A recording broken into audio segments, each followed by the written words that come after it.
The rise and fall of Adolf Hitler. Hitler, and you gave us quite a bit of information in reference to that, and so we anticipate in a real sense the same kind of information dealing with the life and times of Oskar Schindler. Let's start off by having you to give us some information over the last few minutes in this segment in terms of identifying this individual autobiographically, simply something about him, his life, and some of his works. Well, Oskar Schindler was really solidified in Hollywood as a big name, or as a popular name from the movie Schindler's List, which won a lot of awards. And basically, a lot of people think they, know the whole story about Schindler from the movie, and though the movie does cover a lot of the work that he did, it doesn't cover all of it. And so basically, without giving too much away for the next segment, I want to say that Schindler, he was a Nazi. And he did hold a concentration camp, but it's not the type of camp that you would think. No, it was a labor camp, actually. Excuse me, but it wasn't a bad camp, and I'll get more into that in the next segment. But he did have camps, yes, and he wasn't a part of the Nazi Party, and he wasn't squeaky clean, no, but the work he did save millions, or well, it saved thousands of lives at the time, and those people went on to have children, and those people went on to have children. So in the end, he did save millions of lives. And so this is a very, very important individual within the Nazi Party itself. Yes. But at the same time, he objected in a real sense to some of the things that the Nazis were doing, and in a real sense, so you want to talk about that and some of the other things that might be related to this. And this is really a continuation of what we've done in reference to the rise and fall of Adolf Hitler. And at one time you gave us a review over the Second World War and European dictators. And I think that Hitler and Mussolini and Stalin were all a part of that. And so we anticipate what you have to say in reference to that. And when we come back, we'll get into a discussion in reference to that. But I think that basically you've given us what we are looking for. And we'll be back with our audience following this very, very short commercial break.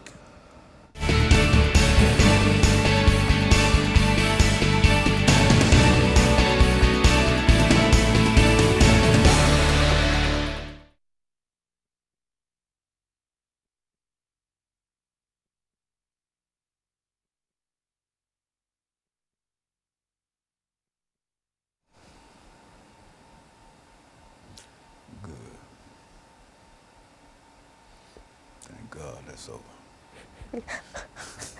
Got out of there too fast. Almost. Okay, yeah, almost. What? Half a minute, 30 seconds too fast. 15 seconds. 15 seconds. That's what it was. Quarter of a minute. Quarter of a minute. Okay, Lana, this is the second segment, and so this is still the life and times of Oskar Schindler. And this is the second segment, and you've got 8 minutes, and it's up to you to carry this thing from now on. It was up to me. Well, it's up to you when you came up with the title, you see. And so this is your show, and this is your title, and so this is your information, and et cetera. But if you want to recall some of the things in reference to the visit to Washington, D.C. or whatever, and et cetera, and, anything that you think might be interested in reference to that. And see, this is also being recorded. You see this information here. Yeah, so we need this. We can put this in, cut this out. Bloopers. Bloopers. Not necessarily bloopers. This is additional information that we put. People be curious in terms of how people do things and whatever, and et cetera. So, we can make this into a separate video. That's what I'm saying.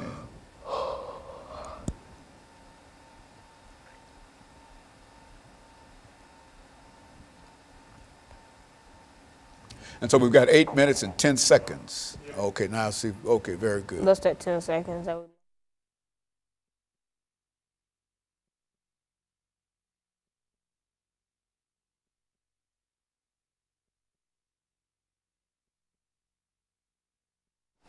Thank you and welcome back to the second segment of the show for today.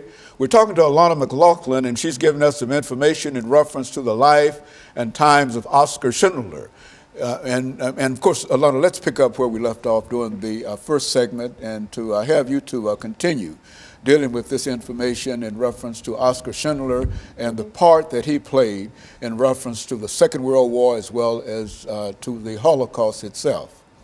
All right, so in the first segment, I introduced myself. I'm Alana McLaughlin. I talked about my background, education, and a couple programs that I'm involved in and things of the nature. And then I talked about what made me really want to talk about this, and I said, because I went to a camp called the Summer Program for Verbally and Mathematically Precocious Youth, and I took a class on Nazi Germany, and we watched Schindler's List, which is a really famous movie. A lot of people have seen it, you know, you've probably seen it.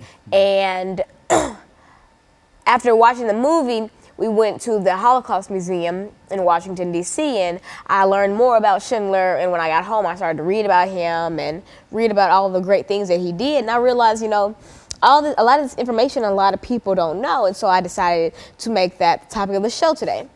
Now, Oskar Schindler was a Nazi. That's a lot of people, you know, debate on it. Some people say, no, he wasn't a Nazi. Some people say, yes, he was bad. He was a Nazi, but he wasn't your stereotypical Nazi. Now, me saying stereotypical Nazi meaning, you know, just attached to Hitler by the hip, you know, praise Hitler, hate the Jews, hate the Slavs and Gypsies, etc. He was not the stereotypical Nazi. What he did was he had labor camps.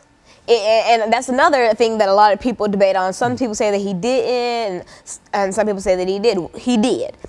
What he would do is he would go to different camps, or like smaller camps, not, you know, Auschwitz and stuff like that. He would go to smaller camps. When they were in preparation to send people to Auschwitz and things, and camps like that, he would go and he would scout out the ones who weren't very physically able, you know, ones that would be sent to the oven or burned or, you know, shot even before they made it to Auschwitz and things like that. He would scout them out. And he would do either two things. He would pay some of the guards on spot to take them to his labor camp where he was going to put them to work, or he would make a list and send it to the camp and be like, you know, I want so-and-so, so-and-so, so-and-so, so-and-so. And he didn't, no one knew, well, a couple people did know, but for the majority, a lot of people didn't know that he wanted these people not to make them work, but to save them, because if these people would have stayed in their original camps, they would have been killed, because in the Holocaust, they killed children and the elderly, or the non-able-bodied. So basically, if you couldn't walk or missing both your arms, it was like a death sentence. I mean, either way, it was like a death sentence, but that was like a quicker death sentence.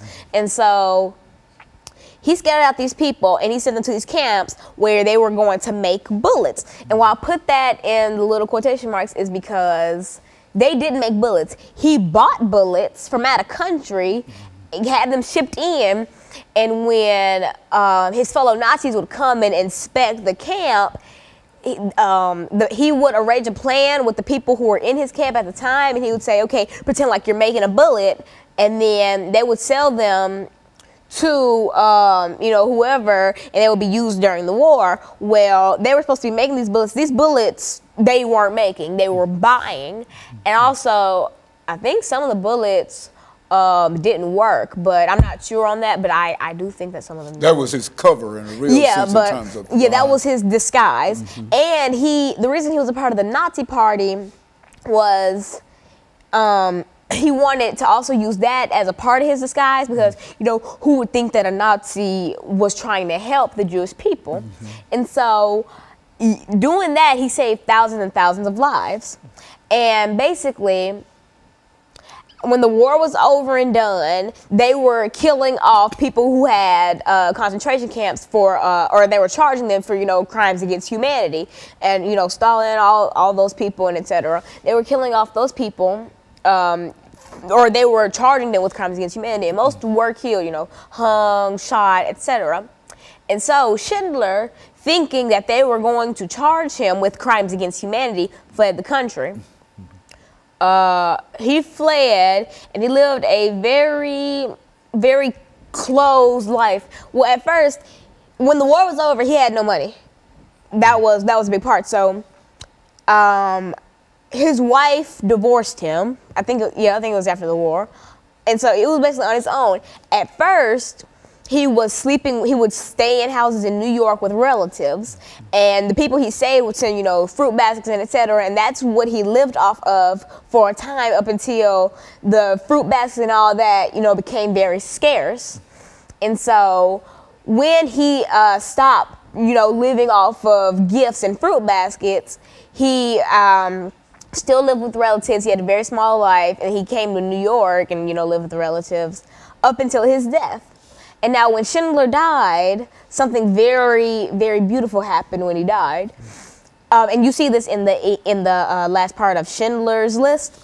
All the people that he saved, the living ones at least, came and they put a rock or a stone on top of his grave. And so I don't know if they're there now. I doubt it. I mean, they could be.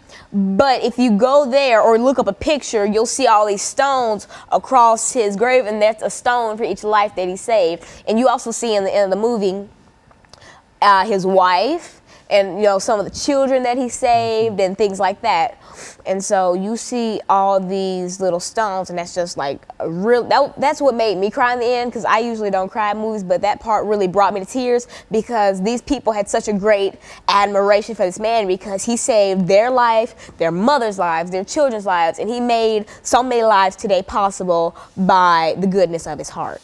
And so in a real sense, he turned out to be a hero as far as the Holocaust was concerned. And even though he might have been suspected by the Nazis army itself of running a labor camp that would eventually lead to the death of some of these inmates, what he was doing now was in a real, excuse me, saving them from death. And so for that reason, you believe that this is an important story. And as a matter of fact, I think the world believes that this is an important story, and that this is one of the heroes in a real sense of the Holocaust. Is that what you're saying? Yes, I'm saying that Oskar Schindler made what nowadays is probably millions of lives, and what in the future will be billions of lives possible by saving only, at the time, was it 3,000 people? That went on to have so many more children, and I just think it's a beautiful thing, and that he was a great, great person. Okay, and so what we're going to do, we've got about 15 seconds before the end of this part of the program for the morning. And when we come back, we'll get into the last 10 minutes and give some speculations in reference to some of the things that you've already said in reference to that. And of course, we'll be back with our audience following this very, very short commercial break.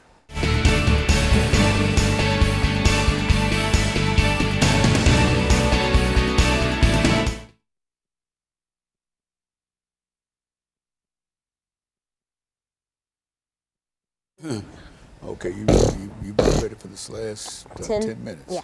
Now, what are you going to do? How are you going to deal with this? I'm going to He said goodness gracious. Oh. Mine went to goodness gracious.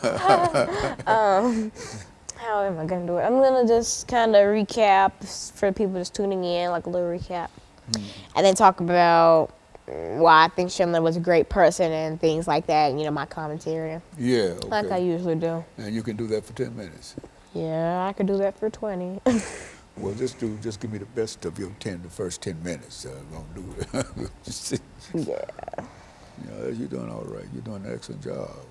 Thanks. Yeah, for the topic, because everything that you say about it is something that's new to me. I never saw the movie Schindler's List. I've heard of it. You should watch it. Yeah, I didn't know anything. It was about on the other day. It was? Well, you should be able to give us some information in reference to what you saw the other day on it. Oh, I didn't watch it because I've already seen it. But. Well, you that's got 10 minutes now. And you're doing an excellent job so far. But it's always that last 10 minutes that determines the quality of a show. It's the last 10 minutes, and you keep on going in reference to that. Yeah, you're doing an excellent job. 30. This is my most difficult show for the day. Everybody, I guess it goes automatic. See, this is the most difficult show for me today. Why? Determine whether or not you can deal with this. And you can.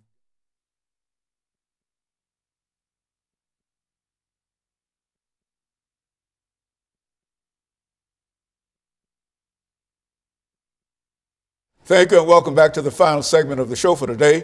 We're talking to Alana McLaughlin, and she's talking about the life and times of Oscar Schindler.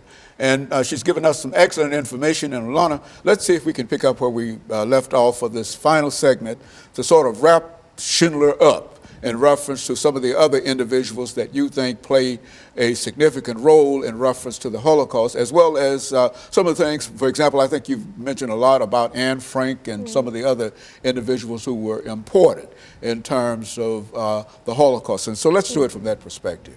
All right, so if you're just tuning in the last segment that we just finished, I basically talked about who Oscar Schindler was. He was a Nazi, and he did save thousands of Jews by pulling them into his labor camp where they didn't really do labor. They made bullets, which were really bullets that Oscar bought with the money that he gained from various things.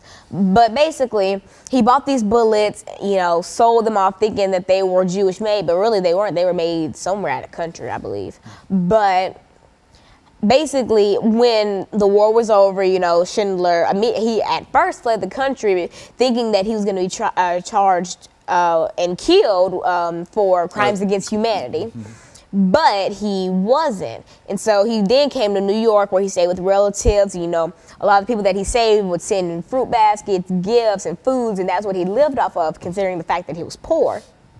And then when that started to kind of decrease, you know, he just kind of lived off of family members until his death. And then I mentioned something that not a lot of people know. If you've ever seen the movie Schindler's List, you know, in the end where you see a bunch of people in a line, and it's this long lines. You know, there's children, elderly people, you know, middle-aged, and stuff like that. And so in the beginning, you're probably thinking, you know, what are all these people in this line for? And they're dressed kind of 80s clothes, like around the time that Schindler's List came out. And so all these people are lined up, and then they all have stones in their hands. And so you're just like, what is happening? So they all go up and they place a stone on this little marker. And then you realize that the marker is Schindler's tomb. And so they're all putting these stones on there, and there are just not thousands, but there are just so many stones, not just on it, but surrounding his grave. And these are all stones from the people that he saved. Because at the time he saved, what, 3,000 people? Think of those people, at least 100 of them had children. They had children, and they had children, and the line goes on and on. So just think of how many lives Schindler has saved. I mean, back then it was thousands, but just think now, it could probably be, if not already millions, near millions. And he just did so many great things for so many people, and you can't repay someone for saving your life. You know, you're in this thing called the life debt. And so basically they showed their gratitude by placing these stones on there. And I thought that was a beautiful part of Schindler's List that was very, very well persecuted. And that really brought me to tears. You know, I don't usually cry at movies, and that's why I was saying that it was so crazy for me to just sit there and just bawl my eyes out the whole movie. And so in a real sense, Alana, I think we've talked about Anne Frank and Oscar Schindler and whatever. And so what you're saying is, in spite of all of the horrors of the Holocaust and the deprivation of the Jewish population and et cetera, there were efforts on the part of individuals like Anne Frank and Schindler to help alleviate some of the suffering. And it's important to recognize these individuals, because somehow we can get caught up in the horrors of the Holocaust and believe that all Nazis were in favor of killing all the Jews and et cetera. And here you've got an example. Now it's only one example, and certainly that might not have been common among all of the Nazis and et cetera. But nevertheless, this was an individual who's worthy of being remembered in terms of having that kind of information, that kind of memory. Is that what we're saying? Yes, and I think that nowadays we focus, like in schools, we teach about Adolf Hitler and Stalin and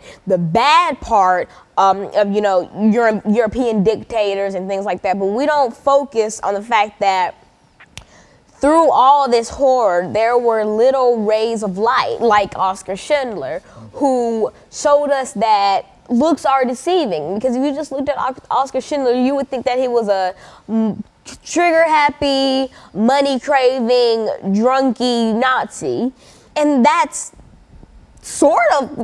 basically what he was, but he wasn't, you know, trigger-happy. That was his persona. That was his persona. That was his costume, because strip away all the things that you would see when he was out, you know, having parties and etc. There was a man on the inside, and at the end of the war, when he was freeing all his, you know, people before he fled, he cried, and he broke down and cried, and then, you know, a bunch of people were coming up, and they were hugging them, and then somebody asked, well, why are you crying? And he said, because I didn't save enough people. And, you know, I'm tearing up now just thinking about that, because this man, so many people thought so low of him, yet he broke down and cried in front of thousands of people because he didn't feel that he had saved enough people. Tell me this. I mean, there were probably other Nazis, but what other Nazi can you name that broke down at the end of the war and cried because he didn't save enough people? And I just think that it takes a lot of courage to be able to just do something like that. He just, you know, threw his disguise off and just, you know, basically said it out that I am upset because I feel as if I didn't do enough. And they were like, you saved so many people, and, you know, and it's okay. And it was, because I don't think at the time he was thinking that, just think about the bloodlines that you're saving. Their their ancestors, well, modern day people can always think back on their ancestors and just think, wow, you know, my ancestor was saved by Schindler. And so basically, that's another really gripping part of the movie that I cried at. And honestly, I just think that people, before judging, never judge a book by its cover, basically, because you don't know what's on the inside, and that's how Schindler basically got away with saving the Jews, because no one thought to really look at his personality. They just decided, you know, hey, he's a Nazi, he's automatically going to kill all the Jews. And so in a real sense, these are some of the heroes, in a real sense, if we were to identify some individuals within the Nazi party during the period, that these are, he was one